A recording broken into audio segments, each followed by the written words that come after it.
Bonjour à tous, c'est Séverine, bienvenue sur Trouver la paix et la joie. La fête du Sacré-Cœur de Jésus approche et c'est une fête fondamentale parce que tout simplement c'est la fête qui nous montre vraiment ce cœur débordant d'amour que Jésus a pour nous.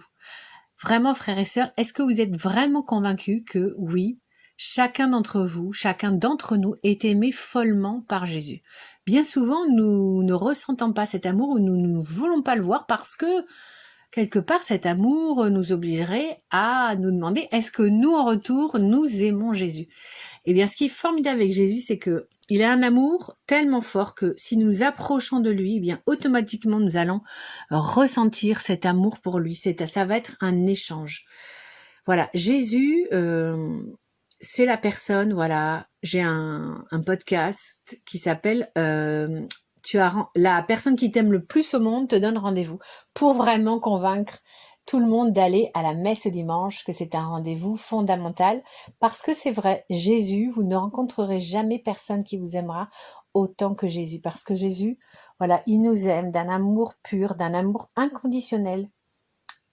Et je sais que certains d'entre vous se disent je ne suis pas parfait, donc Jésus ne m'aime pas, je suis un pécheur. Eh bien, c'est faux, au contraire. À la limite, peut-être que Jésus aime peut-être encore plus les pécheurs, puisqu'il veut encore plus les sauver. En tout cas, il a encore plus de miséricorde envers les pécheurs. Donc, en fait, il faut vraiment demander à l'Esprit Saint de nous enlever ces fausses idées que nous avons sur Jésus. Jésus nous aime sans mérite, tels que nous sommes, parce que nous sommes les créatures de Dieu. C'est pour ça qu'il nous aime, tout simplement.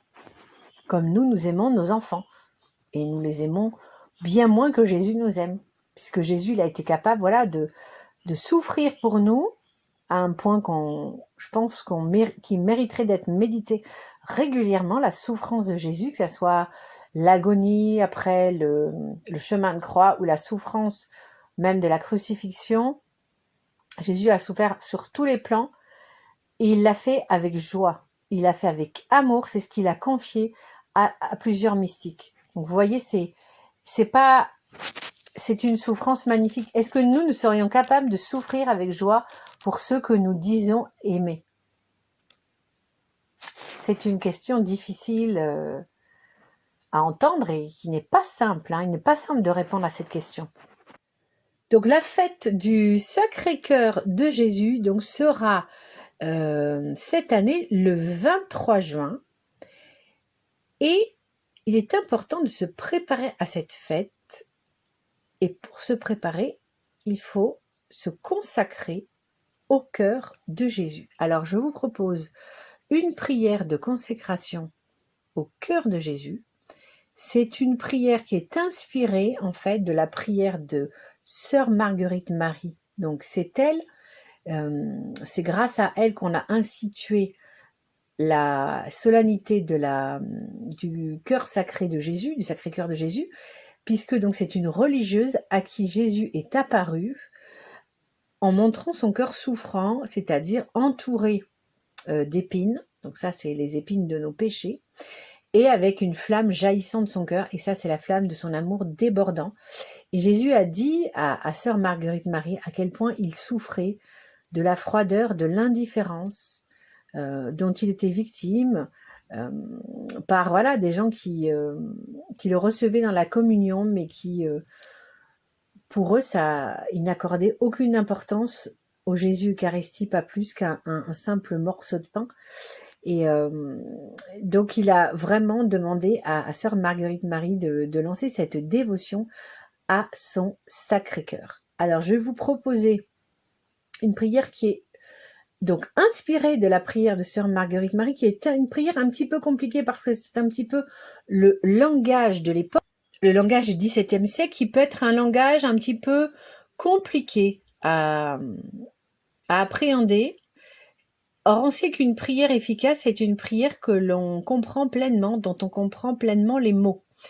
Donc, je vous donne une prière avec des phrases aux tournures beaucoup plus modernes et compréhensibles par tout le monde, mais bien évidemment, chacun est libre de prier comme il veut. Donc, si vous voulez la prière originale de Sœur Marguerite Marie, eh bien, je vous invite à la trouver. Vous la trouverez très facilement sur Internet.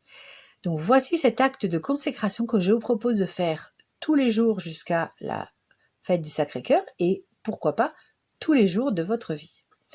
Je donne et consacre au cœur de Jésus ma personne et ma vie, mon cœur, mon intelligence, ma mémoire et ma volonté, mes joies et mes peines, mon passé et mon avenir, afin que tout ce que je ferai et souffrirai soit pour l'amour et la gloire de Dieu. Je donne et consacre au cœur de Jésus, en toute confiance et amour, ma famille avec ses joies et ses souffrances, l'avenir de chacun d'entre nous, notre travail, notre maison, nos gestes les plus simples. Seigneur Jésus, je choisis votre cœur pour ma demeure, afin qu'il soit ma force dans la lutte, mon soutien dans la faiblesse, ma lumière et mon guide dans les heures de ténèbres, le réparateur de mes fautes.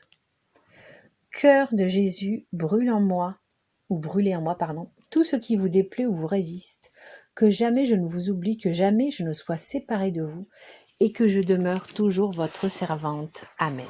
C'est une prière très puissante, très forte, parce que si vous la faites tous les jours, vous allez vraiment sentir des changements dans votre vie, dans votre famille. Vous allez vraiment donner un caractère sacré à votre maison, à votre vie du quotidien. Et Jésus d'ailleurs a promis de grandes grâces aux personnes qui se consacreraient à son cœur et qui feraient connaître l'image de son Sacré-Cœur. Donc cette image, encore une fois, entourée d'épines avec une flamme jaillissant, représentant son amour. Donc voici les grâces que Jésus a promises. Première grâce que Jésus a promis. Je leur donnerai toutes les grâces nécessaires dans leur état. Je mettrai la paix dans leur famille. Je les consolerai dans toutes leurs peines. Je serai leur refuge assuré pendant la vie et surtout à la mort. Je répandrai d'abondantes bénédictions sur toutes leurs entreprises. Les pécheurs trouveront dans mon cœur la source et l'océan infini de la miséricorde. Les âmes tièdes deviendront ferventes. Donc vous voyez, c'est ce que je vous disais. Si parfois on peut se sentir écrasé par l'amour intense de Jésus pour nous et se dire qu'on n'est pas capable de cet amour, eh bien, se consacrer au cœur de Jésus va nous rendre fervents. Nous allons déborder d'amour pour notre Christ bien-aimé. Les âmes ferventes s'élèveront à une grande perfection. Je bénirai même les maisons où l'image de mon cœur sera exposée et honorée. Je donnerai aux prêtres le talent de toucher les cœurs les plus endurcis. Les personnes qui propageront cette dévotion auront leur nom écrit dans mon cœur et il n'en sera jamais effacé. Alors là, rien que pour ça, se dire qu'on a son nom inscrit dans le cœur de Jésus, il faut vraiment s'y mettre à l'adorer, notre Christ bien-aimé, adorer son Sacré-Cœur. Et je promets, donc en fait il disait je te promets parce qu'il parlait à Marguerite, Marie, je te promets dans l'excès de la miséricorde de mon cœur que mon amour tout-puissant accordera à tous ceux qui communieront les premiers vendredis 9 fois de suite la grâce de la pénitence finale, qui ne mourront point dans ma disgrâce, ni sans recevoir les sacrements, et que mon cœur sera leur asile assuré à cette heure dernière. Voilà. Donc, vous voyez que Jésus, à chaque fois, il veut nous encourager et il nous donne toujours des récompenses parce qu'il sait que l'être humain fonctionne, évidemment, comme ça, qu'il a besoin, voilà, dans notre faiblesse, que malheureusement, on ne fait pas des choses gratuitement. Et pardonne-nous, Seigneur. Mais voilà, il nous prenait vraiment de grandes grâces. Donc, j'espère que, voilà, je vous aurai vraiment convaincu de vous mettre à la dévotion au Sacré-Cœur de Jésus. Moi, je sais que ça m'a apporté beaucoup de paix dans la famille. C'est-à-dire que même si vous allez avoir des tempêtes, eh bien les tempêtes finiront toujours par s'apaiser. Donc voilà. Pour terminer, je voudrais vous lire ce que Jésus avait dit à une autre grande mystique, sœur Josefa Menendez, qui a écrit le livre Un appel à l'amour. Celui qui mange ma chair possède Dieu, l'auteur de la vie et de la vie éternelle. C'est pourquoi cette âme est mon ciel. Rien ne peut lui être comparé en beauté. Les anges l'admirent et adorent. Ah, si les âmes savaient leur valeur. Que vraiment, frères et sœurs, nous avons un trésor en nous, c'est notre âme. Seulement cette âme, il faut la nourrir. Et on la nourrit notamment par la prière, par l'adoration, par les bonnes actions. Donc je vais vous répéter parce que je trouve ça, moi quand j'ai lu ça, ça m'a bouleversée. Celui qui mange ma chair possède Dieu, l'auteur de la vie et de la vie éternelle. Cette âme est mon ciel. Vous vous rendez compte que quand nous communions, nous sommes le ciel de Jésus. Alors, vraiment, frères et sœurs, que nous puissions être le ciel le plus pur possible. Et pour cela, il faut prier, il faut se mettre à se consacrer au cœur sacré de Jésus pour y arriver, parce que seul on n'y arrivera pas. Rien ne peut lui être comparé en beauté. Les anges l'admirent et adorent.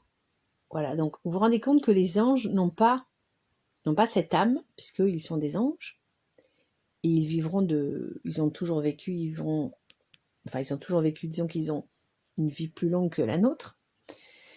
Et voilà, les anges admirent et adorent notre âme. Donc essayons de rendre cette âme la plus digne possible d'accueillir notre Christ bien-aimé. Voilà, ce podcast est terminé pour aujourd'hui. Soyez missionnaires et partagez autour de vous et likez pour que mon podcast soit plus diffusé, parce que c'est comme ça que ça fonctionne sur YouTube. On se retrouve mercredi et d'ici là, soyez bénis. À bientôt.